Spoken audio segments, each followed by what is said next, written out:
So good afternoon, everybody, and thank you so much for coming out today on this very, very important day. I want to welcome each of you in the room to the theater here at our waterfront campus, and to all our campuses across the province, and to the larger audience who's tuning in through live stream to our presentation today. I'm Don Bureau, and I have the honor of being the president of the Nova Scotia Community College. Let's talk. It's a very simple appeal that was started through a campaign created by Bell in 2010. And Bell's an incredible corporate partner to NSCC. And the key question is, why do we have a need for a conversation? Well, mental illness affects 1 in 5 Canadians. In our province, that's over 200,000 Nova Scotians, or over 20% of our population. And sadly, many live with their illness in silence instead of seeking the help and supports they need. This hit my family hard a number of years ago. My brother-in-law, my sister, my wife's brother, suffered in silence for years and unfortunately committed suicide after having a very young child. As a college, we know how important it is to raise awareness because we need to open the doors to those who need to find help and supports. And by talking, we not only raise the awareness around these issues and the available resources, but we also add voices to those trying to help erase any stigma associated with mental illness. Yesterday, I had the honor of creating a video with one of our radio and television art students, Dexter.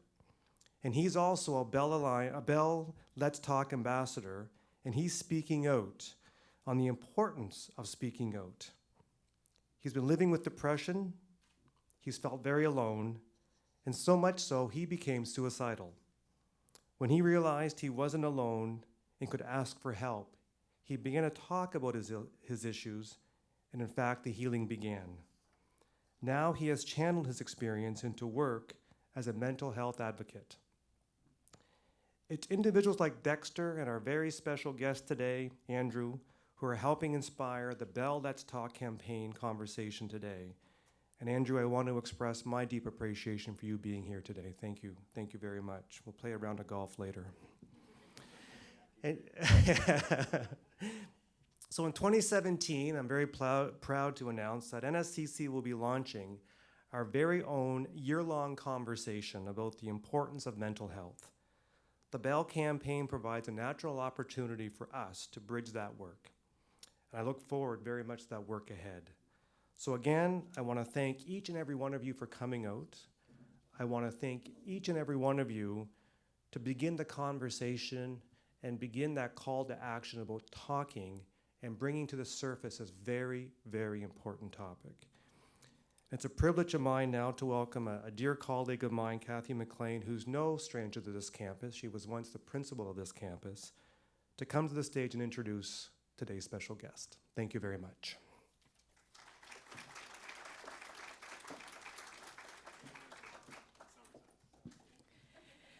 Good afternoon, everyone, here at Waterfront Campus, and good morning to all of you joining us from across Nova Scotia via live stream. For those of you I've not had the chance to meet, my name is Kathy McLean, and I'm the Vice President of Campuses and Communities. I have the pleasure of welcoming and introducing our guest speaker today, Andrew Jensen. As many of you will know by now, Andrew is a Bell Let's Talk ambassador and professional golfer who has played on the Canadian Tour, the Tour de las Americas, and the PGA Tour Canada. He's also a leader, a fighter, and a survivor, and we're lucky to welcome him here at NSCC. Andrew began experiencing depression in his teens. It culminated with a suicide attempt at age 16. In those difficult young years, golf was Andrew's refuge and the one place he found meaning and purpose. It wasn't until having to deal with the immense stress and pressures of professional golf that the game he once sought refuge in became his undoing. Sponsors began dropping him. He wasn't playing as he once had. He struggled on and off the course. The depression and suicidal thoughts were back. In 2011, Andrew attempted suicide twice. Once by attempting to overdose on his antidepressants, and again by attempting to jump off a 12-story building. 2 weeks later, Andrew was hospitalized and was finally ready to deal with his illness. In time, he would also be ready to share his experience with others. 2 years after his health forced Andrew into retirement, he returned to professional golf. He also launched Andrew's Long Drive, a junior golf initiative that promotes youth golf development while raising funds for the Kids Help Phone and engaging youth in conversations about mental health. It was then that Andrew became a Bell Let's Talk ambassador. There is much we can learn from Andrew's amazing, though difficult, journey. With that, please give a warm welcome to Bell Let's Talk ambassador and pro golfer, Andrew Jensen.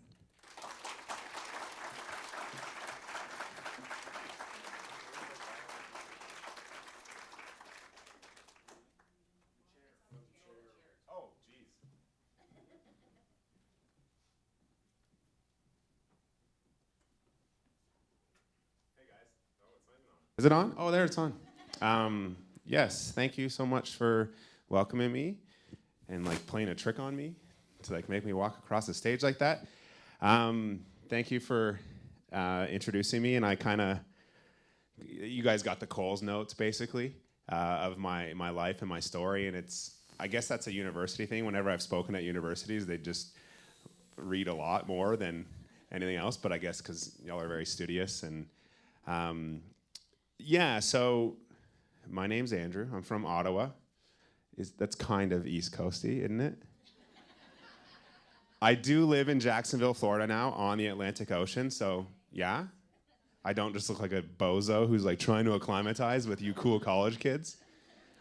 Despite my boyish looks, I'm old.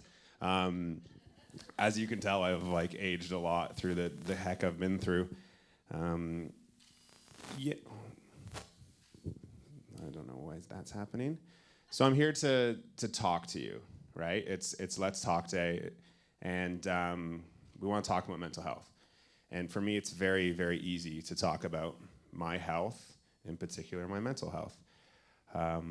If you know anything about me, I began to open up very publicly about this a few years ago. Maybe a little too soon, but I did. For some reason, I did. And through basically the hell I went through, I realized I had a problem for many, many years that I just stuffed away. Because when you're 16 and you try to kill yourself, it's a phase. I don't care. Turn your phones on, turn them all on, tweet, text, Snapchat, all of this. I like being a center of attention, and there's a Snapchat geo filter. So you could live stream this thing in like 8-second intervals on Snapchat, and you're literally saving someone's life. So use your phones, look down at your phones. I won't be offended. But yeah, like at 27 years old, a couple suicide attempts in, I realized I've been having a problem for all of these years. But like I was saying, at 16, you tough it out. You grow through it. It's a phase. Everyone here was an annoying teenager. And if you don't put your hand up and agree with me, you're lying. Because we were all stupid teenagers who couldn't handle certain things, whether it's grades, girls, golf. Those are my things. And I was overweight. So like there's all these pressures that I put my identity into. And when we're teenagers, if something we put our identity into falls, holy crap, it's like the world ends. And we don't know how to talk about it. In the year 2000, when I was 16, I like to joke that you guys are younger than me, so you may not remember this, but like we were more concerned with New Year's Eve going into the year 2000 that our world could end because of 2 zeros on a computer than we were concerned about with Andrew having a belt around his neck. That's a problem. That was a problem. That's not a problem anymore because we're making strides. And I got very lucky at 16. I got incredibly lucky at 27. And it's something about people hearing about a 27-year-old trying to take his life that makes them listen. A 16-year-old try to take his life, teenage angst. He was a fat kid. Like, that's what it was. A 27-year-old who has it all going for him because he plays golf for a living and gets to travel the world. Like, that's eye-opening. Something's wrong there. So luckily, I survived. Right? But I don't even know, not by my own doing, just I somehow survived. And that was like day one of, it's this thing. That was like day one. Oh no, it's when I touched that. That was like day one of my like recovery, right? So my path to healing. Here we are 5 years later. I'm on day, who's in like something to do with math? You know what day I'm on? I don't. I add up 3s and 4s as a golfer. That's all I know how to do.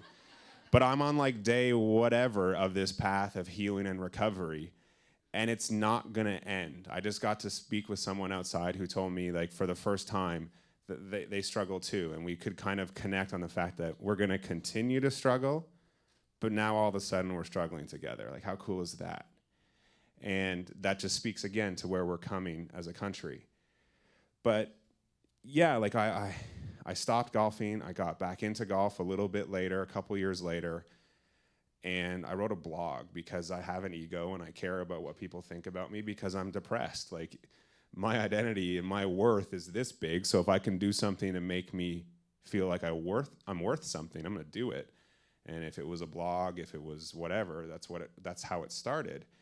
And then I got back on tour, and then people wanted to interview me because I was like a third-tier struggling professional golfer who tried to kill himself, and people cared. Like, if I was an accountant, no one would care. But for some reason, people cared because I hit a golf ball for a living and I lose money doing it. Like, people cared. Like, so for some bizarre reason, I was like, I'm gonna run with this. I shouldn't have done it so early, but I did. It got really hard for a couple years, basically being known as the golfer who tried to kill himself. Like, that's a heavy mantle to carry, but I worked through that, and you know, and videos started and interviews started, and like dominoes began to fall, and I'm comfortable on a stage. I've got a degree in theater. Like, I'm super comfortable talking about myself. I'm depressed. I only think about myself. Like, that's where it comes from, realistically. And then we kind of progress and we progress, and the conversation in this country progresses. And I spend most of my time in America now, and that conversation is like, it's a little behind the times. But because this conversation's progressing here, I've been given a platform. And like, my friends back home, they're like, you're famous. I'm like, no, I'm big in Canada. Like, but like, it doesn't exist like that. Like, I'm not a big deal. I'm just a golfer who tried to kill himself. And the thing that I'm learning and the thing that I'm trying to convey to people is like, my pain, my struggle, my issues is no different than yours. It's no different than yours. Like, just because I do this for a living, it's no different than someone doing, X or Y for a living. Pain is pain.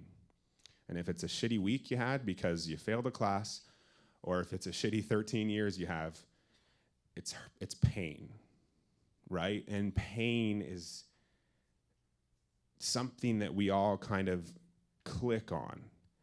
And I don't know why I came to this realization or how I came to this realization.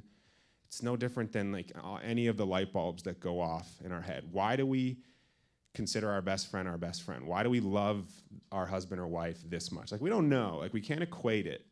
But something happened that just made me see it that way and just look back on all the hell I went through and go through and just be like, whatever, it's okay to talk about it. Like, I don't care. And it was a struggle. Like, being vulnerable is not fun. I've been single for a long time, so when you're saying, hey, this is who I am, to a girl you're trying to date, and they go, later, pal. That's hard. That's really hard. Or you say it to as an athlete who needs money to play my sport. I've had sponsors back away from me because they're scared. I'm suicidal. That's a liability. That's okay. That's really okay in my books. But something clicked to make me think it's no big thing. And that's what I'm trying to pass on to anyone who listens. And if I'm given a microphone and a stage and a camera and a live stream, or if it's just my roommate back in Florida, I just want to talk about it. I'm a talker. It's very easy for me. And so I'm kind of coming together, with why I talk about it and why I want to encourage you to talk about it. And there's an analogy that I've come up with, theater, creative, that really resonated with myself, and I feel like it resonates with a lot of people. I just want everyone to just imagine you're sitting around with your best friends, okay? Hey, there's a chair, I'll sit on it and pretend. I have no friends, I play golf for a living. So you're sitting, and you're having a great Garrison beer. I've spent a lot of time there this week. And you're sitting and you're talking, and something comes up about that time. You had too many Garrisons, and you fell on the dock. People hang out on docks here, right? Like you slip on something, and I tried a box jump once, and I have a huge scrape from it because I slipped, and it was at work. It was a Lululemon changing table. I was like, watch this, and I scraped my whole leg on it. So there's a story I just told you about, a scar. Everyone can relate to it. Everyone can, because we've all done something stupid, or we've all been hurt, or we've all had surgery, and we have a scar to show it. All of those things that led to those scars are very different. I don't think anyone else in this room has had a box jump at Lululemon on a changing table and scraped up their shin. But the thing that you've done really stupid on the dock when you've had a couple pints, you get it. And the scar it leaves and the healing that it took, it's the same. It's the absolute same, but what led us there is different. And the thing that clicked with me is, save that and this dumb scar I have from play fighting with my dad and a mole that was removed. Those are the only marks on my body that show physical pain I've had. But holy crap, do I have a lot of scars up here. And the thing that clicked with me is I want to be able to sit in a country where I can't have too many beers because of my medication, but you want to be having a beer and I can tell those stories. I can talk about those scars, and the person beside me can be like, yeah, me too, because this happened, because my grandmother passed away and I still don't know how to grieve. I don't know how to deal with it.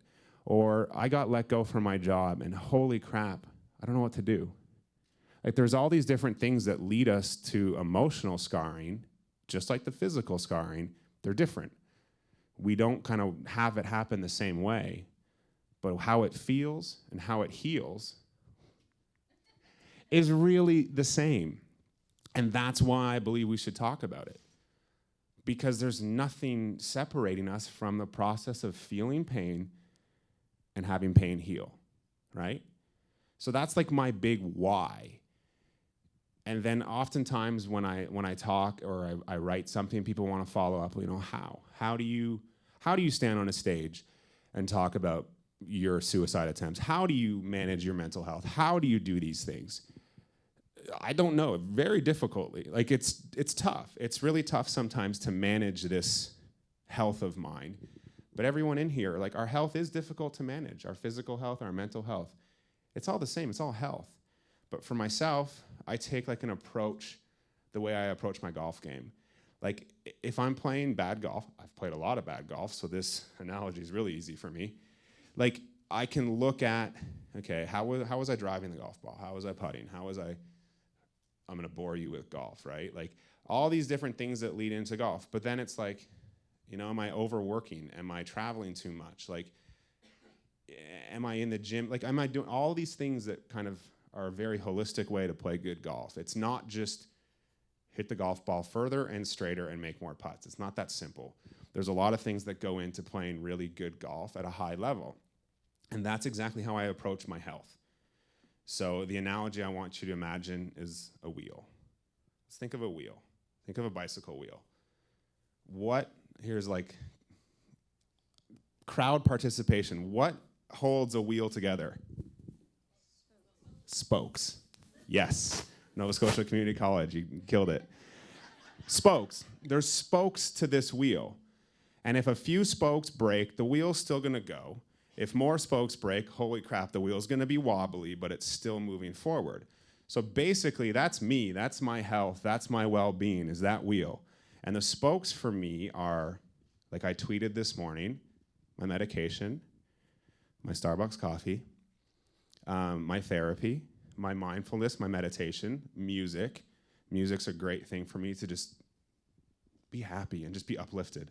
I love, love, love house music and like trance music and deep house, like all of it. Electronic music, just like I DJ for fun on the side because it just helps me clear my mind. My diet, my alcohol consumption, my sleep, my physical fitness, like all of these things keep my brain sharp, or as sharp as it could be. My brain's a bit dull sometimes. I'm a golfer with a theater degree, right? Like it's all of these things are the spokes to this wheel. And the same way that I can evaluate my golf game after a few missed cuts, I can look back and go, with my team, what was missing? What was going on? Like what was missing? What do we need to work on? And the same, I do that with my health because the major, one spoke's not stronger than the other, but one spoke that is kind of the ace in the hole is vulnerability. And vulnerability begets community. And those are the spokes that are like, those are the killer spokes. Because I can go through a tough time. Like I went through a really, really tough 6 months this year. Like, and it wasn't the US election. Like it was a lot of things, but it was a really, really difficult time. And I had to leave Jacksonville and go home, basically to rehab. I had to go home for 2 weeks to get right and go through treatment and everything. And we can look back and we can go, well, what's been going on? Well, I overworked myself. Like I took speaking gigs and golf tournaments like nonstop because it takes money to play golf and I fund my golf by speaking. So it's like burning the candle at both ends. I changed medication this summer. Anyone who knows it, the only way to know is trial and error. And it was not good. And that overworking myself obviously affected my sleep and made it too busy to take 10 minutes a day to practice my headspace mindfulness. So we can look back on it, but I can sit down with my family and my close friends and we can talk about, what spokes have you just been like kicking out because you haven't been on top of it. And that's exactly it. Like the wheel was still going forward. Andrew's never gonna take his life again, but Andrew's gonna get very close. Like that's the thing. I'm gonna tell my parents that. I can be on the phone in Florida with my mom in Ottawa, and I can say like, all I wanna do right now is die because I have to say those things out loud.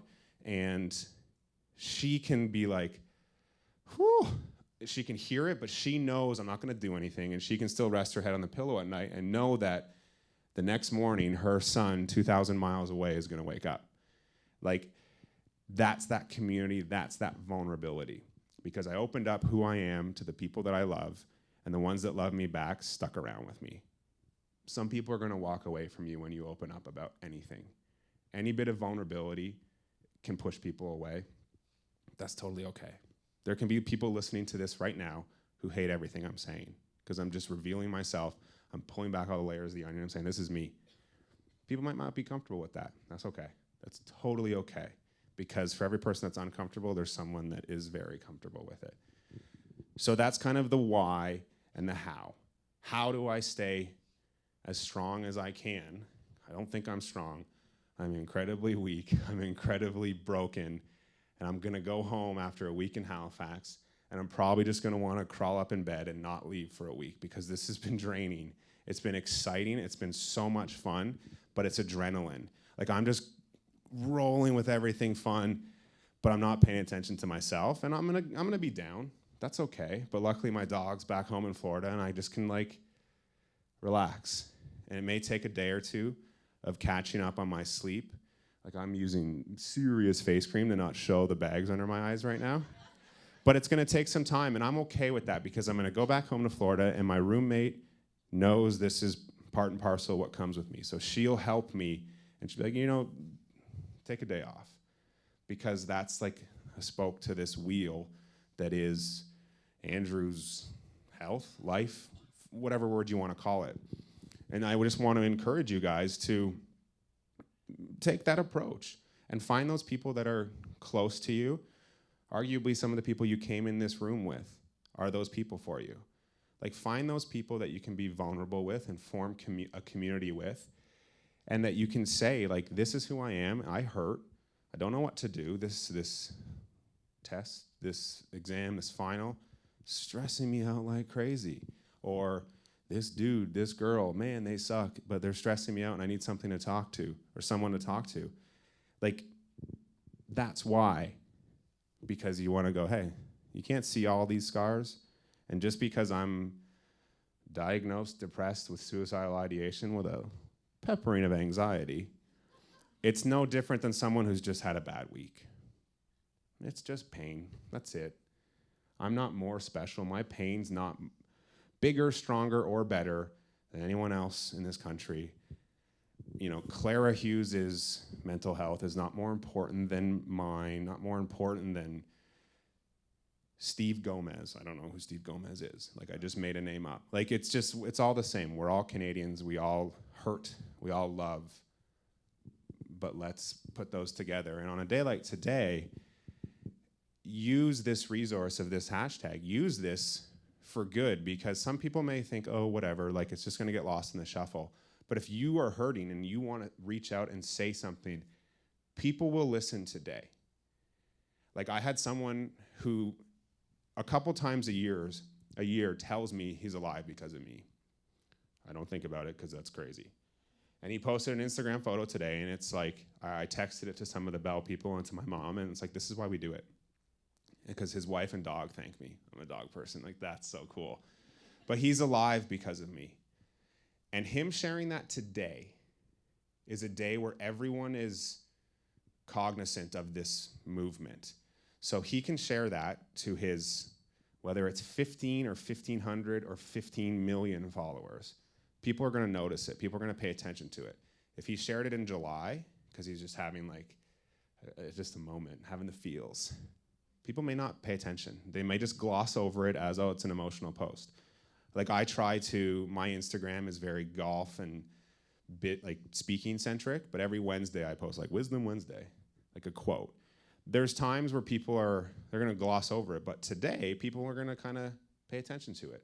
So if you want to do something, if you want to let something out, today's a great day to do it. And on the flip side of that coin, today's a great day to be that person for someone, because you're going to be on your Twitter and everything and Facebook, and someone could share something to you today, January 25th. Like, it's in a special day of the year. It's just January 25th. And someone's going to share something to you for the first time, like I just experienced half an hour ago. How long have I been talking for? Like, I just had someone come up to me and say something for the first time ever, like, and it's not because I'm a professional golfer who tried to kill himself. It's not because I'm more eloquent in expressing this. No, it has nothing to do with that. It's not because I'm charming, charismatic, or only wear black because it looks slimming. Like, it's nothing to do with that. It has nothing to do with Andrew Jensen, but it has everything to do with what is the fiber of our beings as human beings and how we want to connect over hurt. And like, that's so beautiful. So today, more than any other day, just be open to that, be empathetic to that, and be vulnerable and talk and listen, because it's a two-way street, talking and listening. I mean, in this case, it's just me talking and you guys listening, but you can talk as well. But yeah, like, today's a really special day, and it's a lot of good can happen for it. And even your tweet or Instagram share or Snapchat or Facebook with just the just the hashtag or just the logo, you don't know who's reading that. Someone could read that, and that someone could be your Mike McGill. Like, Mike McGill's the guy who's alive because of Andrew Jensen. Like, what? But there could be someone on the other end, and people like to criticize and say, like, younger generations, like, I'm barely a millennial, but like, younger generations were losing touch of the world because of this. I say, F that. because we're not. Because we have the power, like I said, when I was 16, this didn't exist. You guys start school, what, at like 18 here? 17, 18? Like that's 1 year removed from belt around this neck. And you have the power to ultimately save a life today and tomorrow and the day after and the day after. Like it's really, really cool. So anyone that says, oh, social media is disconnecting us, throw your phone at them.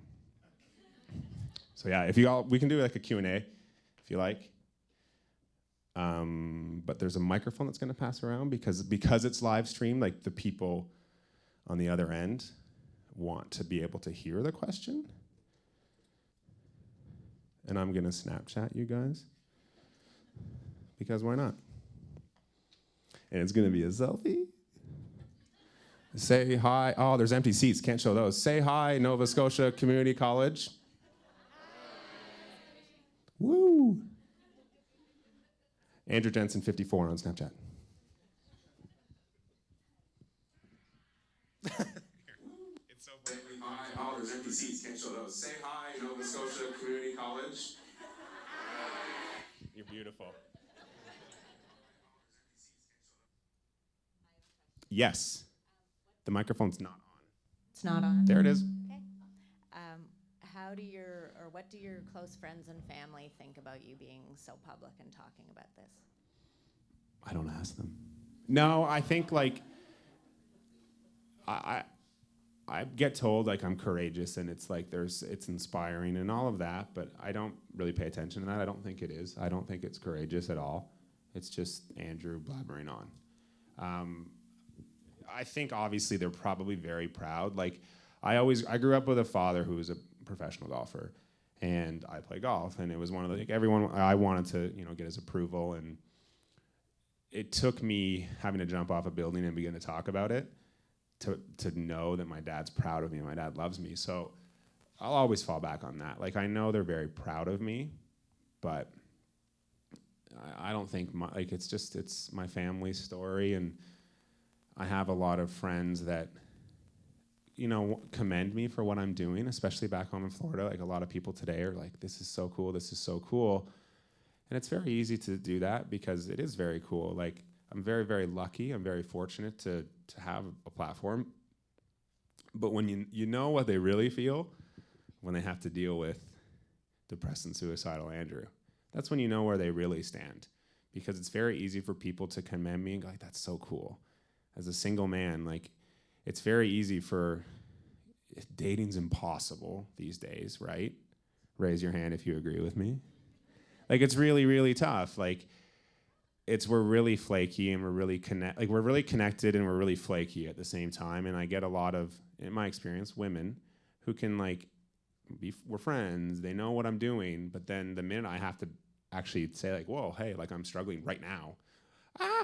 So it is one of those things you kind of have to pick and choose, but I think for the most part, everyone's quite proud of me. I don't think about it, to be honest. And I've never had a family member be like, shut up. And if they're like that, then they're not saying it out loud. Run.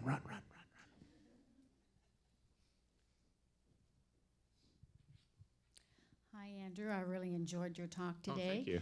And just a question, because my family has actually a history of mental illness going back my father, my grandfather, and so my thinking is, and I'm just curious, is there anyone else in your family who deals with depression? For me, Yeah. I was always the one in the family who was the emotional one. Welcome to the club. Yeah, I really connected with what you were saying. And I'm the oldest, and from a family, I'm older than you are, and my father's very. You don't look too much older than me. Oh, you're smooth.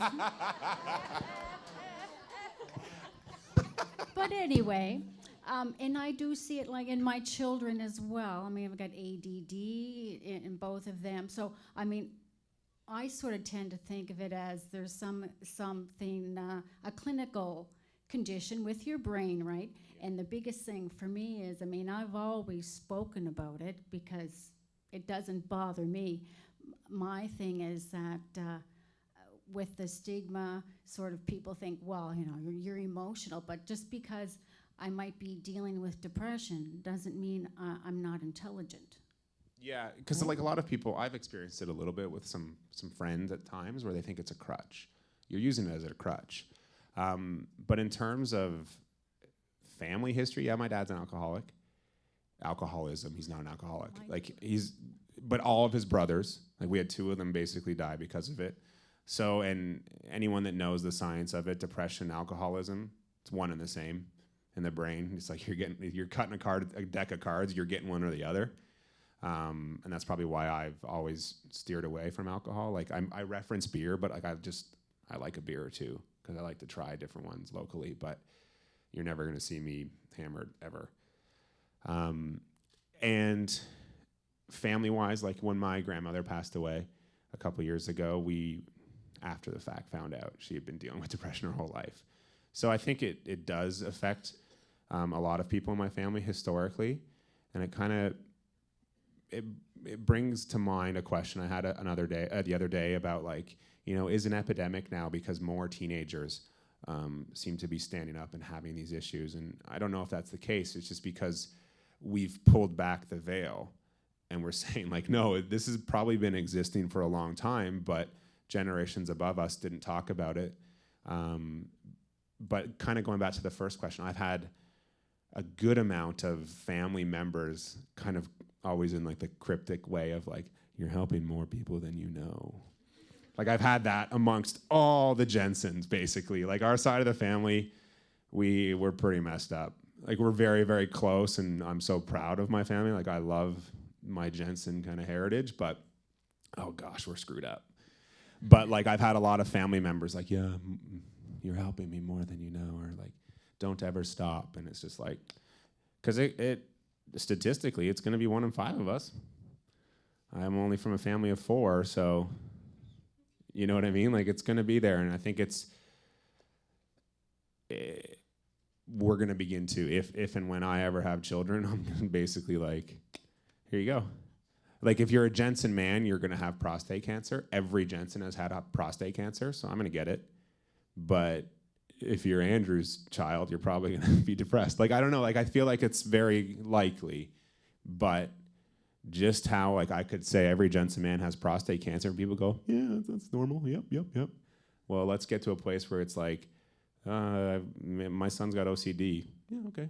Like, we get it. Depression, cool. He's bipolar. We get it. Like, that's what we're progressing towards. Because prostate cancer is just like, no big thing. We grow mustaches for them, and it's, if you get it, you're likely going to survive it, kind of thing. Because if they stick a finger up your butt early enough, you're cool, right? Like that's what has happened. Like when my dad had it in 1996, it was a scary thing.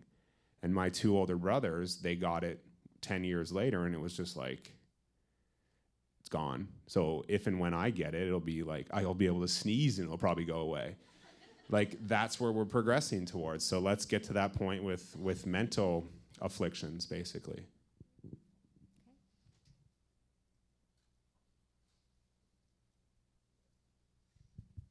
Hello. Hello. Thanks for coming. Thank you so much for having me. Just wondering if you've looked into any ancient practices for dealing with these kinds of things, because I don't really think it's anything new to humanity. But so I've scratched the surface of some African and shamanic approaches to mental health, and just curious if... I think for me, probably mindfulness. Like meditation is quite historic. Like it's been around for a long time, and I think it probably in the modern era, it's often brushed off as like that's airy-fairy yoga stuff. But meditation to me is very ancient. And that is something that I don't sit and just say, like mindfulness and meditation is like but that's like people have that conception of it, right? Like it's just like, it's even one of those things like when I talk to people and say I meditate, they may be like, okay, you weirdo. But if you say I practice mindfulness, they may be like, what's that? So I think that's the extent of what I've looked into. Do I think I'd look into? Probably not, because the spokes in my wheel, there's a lot already, and I got to focus about playing good golf too. But mindfulness is definitely something that I don't do in a speaking event or an interview or anything without mentioning it, because it is one of those things that I think people don't understand just how good it is for everyone. Athletes, normal people, civilians, athletes, depressed, non-depressed. Like, it's one of those things that is just so great. And I've had a handful of other guys on tour who have reached out to me, and I'm like, send them the subscription to Headspace, and they're like, after 10 or 12 days, they're like, this is amazing. And it's really, really good. So that's kind of my go-to. I wish Headspace would, I'd love to, just, Andy, give me some money kind of thing, because I promote it so much, because it does help so much. I'm sure there's other mindfulness apps out there. I believe Calm is one of them. But that's like an ancient thing that they give a modern twist on, and it helps a lot, yeah. Cool. Well, thanks. Maybe I'll use this opportunity to announce that I do meditation with live music, and we'll be beginning again here in the spiritual room Wednesdays at 12:30. There you go, guys.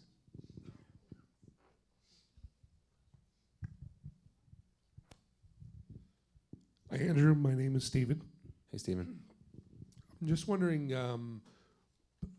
from your suicide attempts, did you suffer any PTSD following these? Or do you find that PTSD is connected to being depressed? Probably, because trauma is trauma. How deep have I looked into it? Not terribly deep. I can certainly remember the first couple years, even if someone, I talked about yesterday, we went and saw the Les Mis back in 2011 when it came out in Chaubert, when he's tempting himself to jump off the building. That's 2 months, my mom covered my eyes and I was frightened. So for a couple years, just to even hear about suicide was tougher. To more see it was really, really tough. So is that post-traumatic stress? Maybe. Yeah, it seems pretty much and even almost a year to the day from when I was hospitalized, maybe 14 months later, one of my mom's really good friends, their 17-year-old son took his life.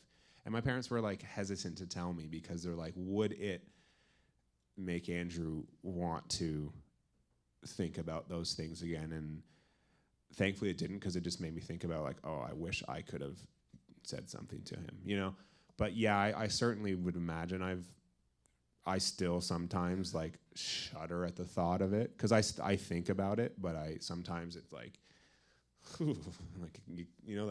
my butt hurts when I think about it, kind of that feeling, that's what happens. But I think it was probably very, very prominent for the first year or two.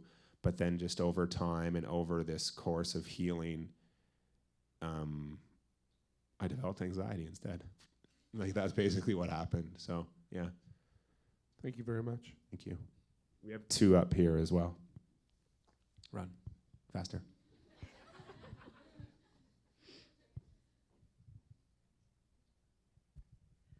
Hi, Andrew. You had mentioned nutritional, keeping good nutrition. I was just wondering if there's anything that you sort of swear by, or that calms you. I don't know. No. It could be tea. No, my diet's really bad.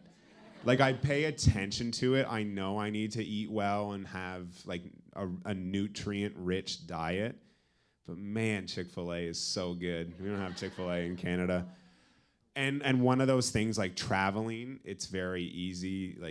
Near my hotel, there's a Southern barbecue place that I have 2 days in a row. It's and because I struggled with my weight growing up, it's one of those things that I have to pay attention to, but it's probably the first thing I forget about. But in terms of, I think alcohol and nutrition kind of meet in the, it's the same thing. So that's where I'm hyper vigilant and hyper aware. I kind of I basically I work out because I want to be a good golfer, but I probably also work out because I don't want to be a fat ass, because my diet isn't amazing. It's good, but I would imagine if it were better if I did more research, because I do have a couple friends who openly struggle with anxiety or depression, who have done a lot of work into having a diet that really helps them. Because there is research you can do, and there is foods that help a lot more, but I like food a lot. So I'm aware of it to an extent that I just like don't, because if I like overate and like ate too poorly, well then you get sleepy, and if my sleep pattern, like diet can kind of be a precursor to a few things, especially sleep, and sleep is something I need to be super vigilant on, because when I'm overtired, or if I'm sleeping too much, like I need to sleep just the right amount, because if I don't sleep enough, if I sleep too much, depressed Andrew's here for everyone to see. So yeah, like now I feel bad about my diet. Thanks. Thank you. Hey, so I also tried to commit suicide in 2011 I'm by an so glad you failed. yeah, by an overdose of medication. Me too. And I find that the sleep helps too. If I don't have 9 hours, I'm pretty screwed, and it has to be right around that time, give or take a half an hour. What would you give to for advice to someone that might be thinking of like taking their whole bottle of pills? I think like there's obviously there's so much depth to it, but one of the things that I always fall back to, and this is some of the stuff that helped me the most, and it's kind of the key messaging from an organization out of Florida called To Write Love on Our Arms, and it's just this notion that like you matter. Like you matter. You're good, you're bad, your successes, your failures, your pain, it matters. It matters very, very much. And when it comes to suicide in particular, you think you don't. Like you're in so much pain that you want out. That's it. You don't want to die, you just want your pain to stop. And when we're hurting so much, it's the brain wants to shut down, and then it's easy to think you don't matter. And it's easy to want to give up, as people would say. But you're giving up on hurting. You're not giving up on living.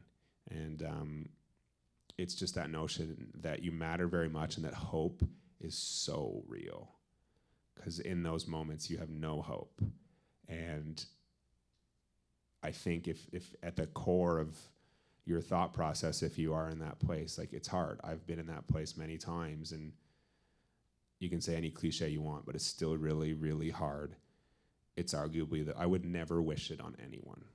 Like I had a suicide scare in November, and I basically, with my roommate watching me, like had to I laid on my bed and I like just held myself so I didn't move, because there's pills, there's knives, there's everything in my house.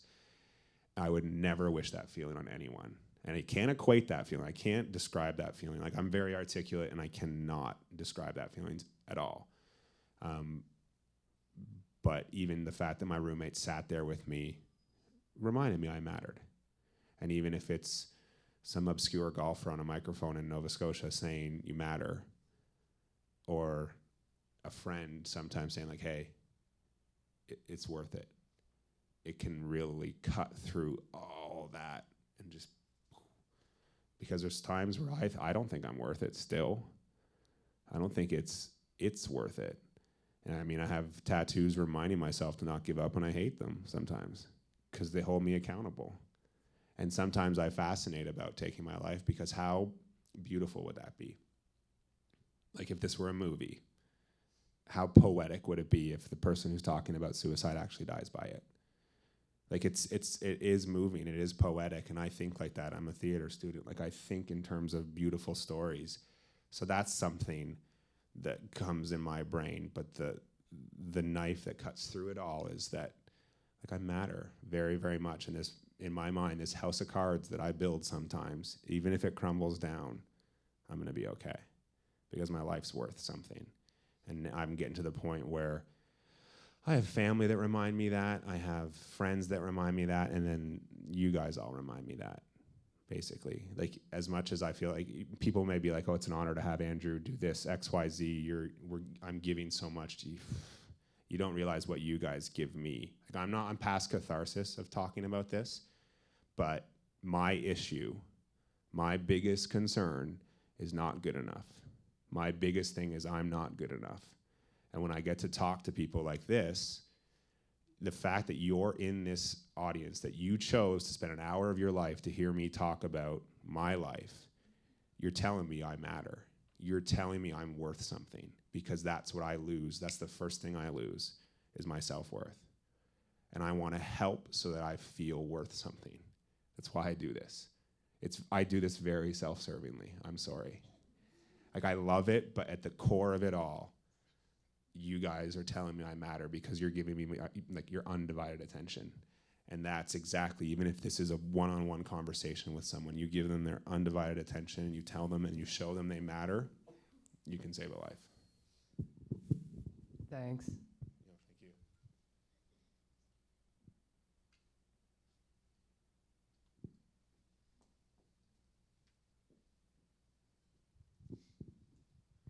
Hi. Hello. I'm just curious, like after today, I mean, today's a big event. So how do we as individuals or as a community keep this going and making people more recognize it more, as opposed to with sufferers dealing with it in silence and being scared to talk about it and tell other people because they're going to be judged, whether it's in the work environment or whatever environment they work in. How do we, I guess the same question is, how do we ask ourselves, how do we keep this going and to be recognized, to be I think recognized? you just have to choose to.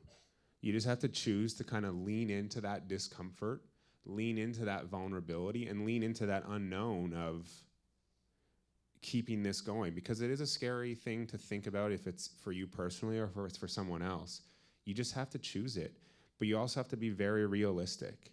Like, we're not up here singing Kumbaya thinking that because we're hashtagging Bell Let's Talk, like everything's gonna be okay. You still need to be realistic that it's gonna be difficult for a lot of people moving forward.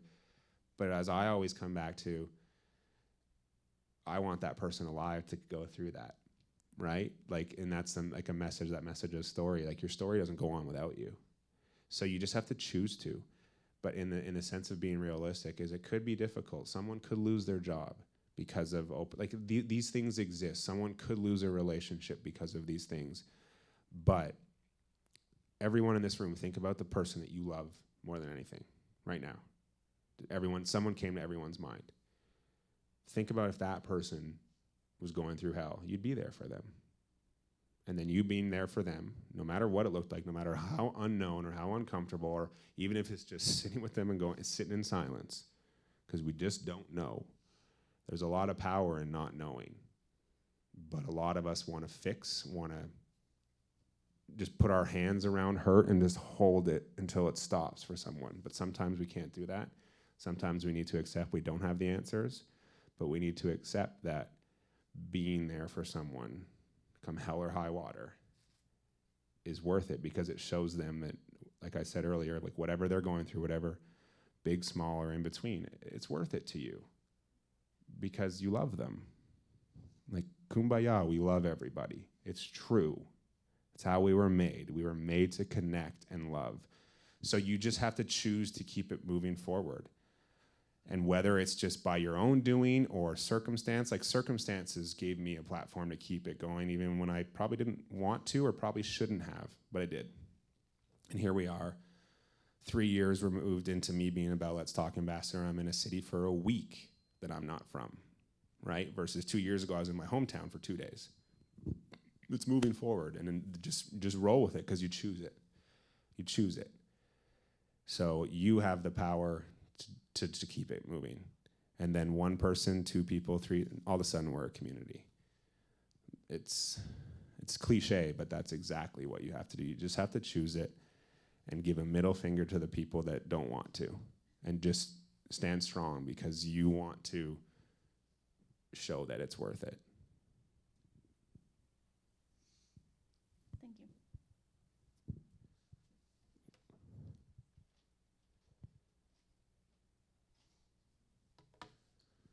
you. you guys have to go back to class. No, you can't have two questions. Doesn't work that way. This is sort of like a question. Oh, but you it's got around not. that loophole. No, I just want to say something. So I know obviously you've had a lot of support from family and friends, right? And so we're talking about you dealing with this while you're in Ottawa, Yeah, that's where I'm from. right? Okay. Yeah, I split time between Ottawa and Jacksonville. Okay.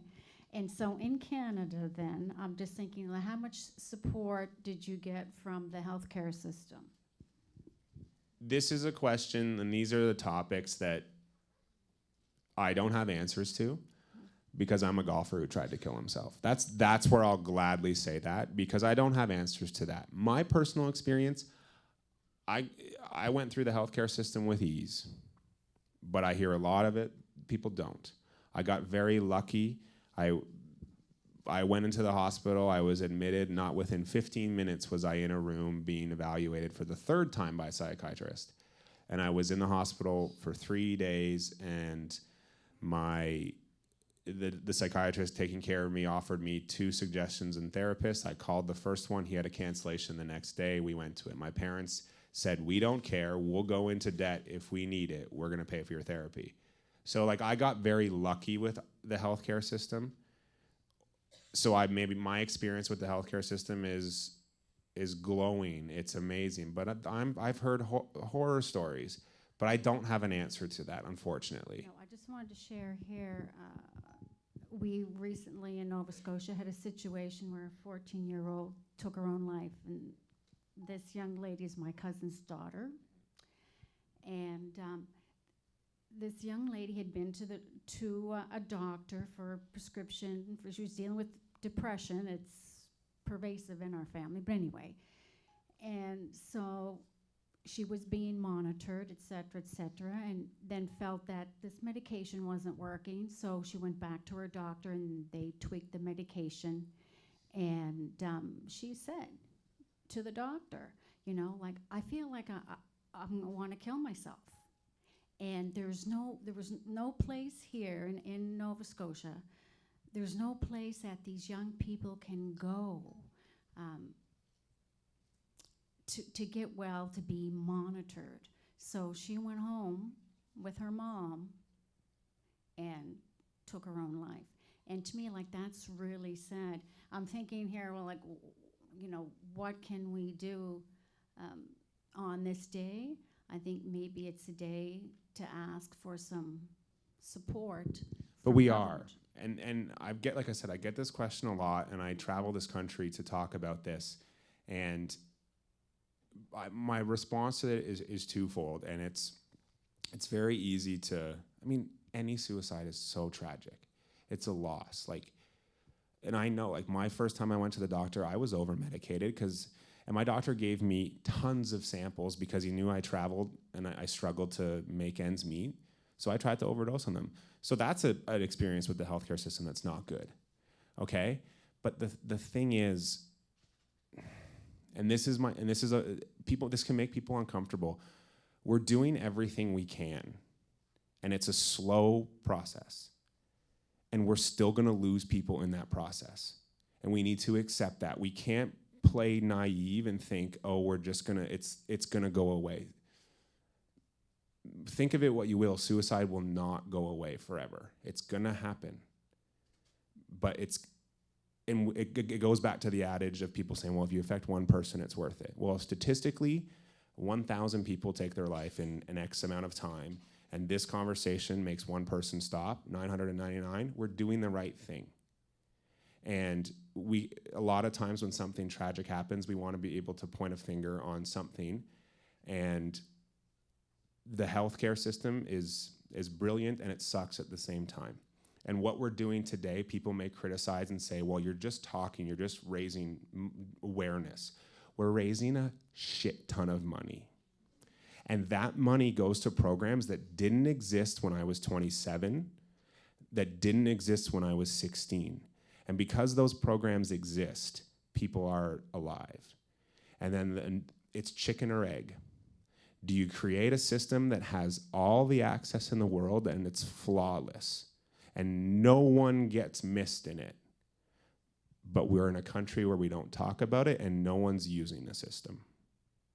And so many people that want to criticize the system, you tell them that. I'm not saying you're criticizing the system at all, but anyone that wants to criticize the system, you tell them that, and then they're like, oh, yeah. Or do we create a culture where we're bashing down the door to our healthcare system and to programs and to initiatives because we're saying we need help?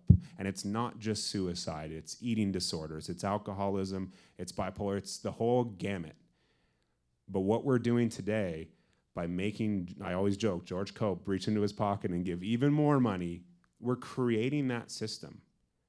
So, and people will get lost along the way, and that's tragic.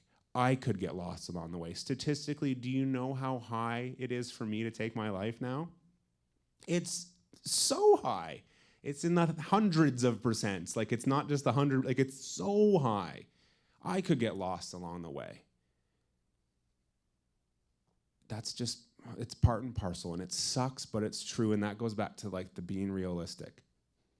We just need to know that, but we can't throw our arms up and complain about XYZ or anything like that. We just need to make that 1,999. Because that guy that posted that thing on Instagram today that saw me on Off the Record in 2013, he's alive. And if anyone else is alive because of Andrew Jensen or because of even you asking me questions and promoting a conversation that's more specific to your case, there could be someone that hears it. There could be someone that through the stream, and they could pass that on to someone, or they themselves could be the one that's not going to do it anymore. So we need to keep talking. Absolutely. And we are. Clearly we are. And like I said, I want to thank you guys for that. Because if you weren't talking and you didn't care, I'd be sitting to an empty theater. That'd be really weird. I mean, I'd still talk, but it'd be really, really weird. I'm being cut off now.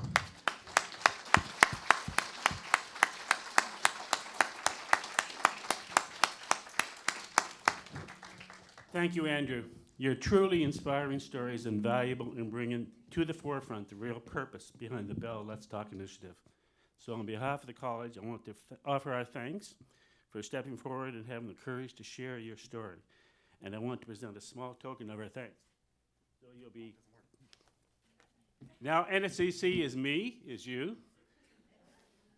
I have so many college water bottles. I know. Well, Well, Ottawa U. we do it. We have No another of Ottawa those. U water bottles. I went to Ottawa U. But we also have a golf shirt. Oh, So... oh yeah. Thank you so much. No, thank you. Thank It's you. amazing. Thank you. I'll just give that to you. And I know you have some other engagements you have to walk on to, so I want to get you there, but I can't tell you how much we appreciate having you here. I also want to thanks to the audience in the theater today for your excellent questions and the dialogue it encouraged. We all know how easy it is to be around so many and yet still feel very alone when facing issues such as finances, social, and academic pressures. Today's national-wide events and activities are helping to shine a light on that and all that we hope to achieve, in part to help those in shadows and who are feeling of isolation. So one of Bell's Let's Talk ambassadors said it very well. You are all stronger than you think. Wise words to keep in mind as we go forward. So thanks to all of you for joining us today, here and online. And thank you, Andrew, again, for inspiring Bell Let's Talk ambassador. So when do you head back?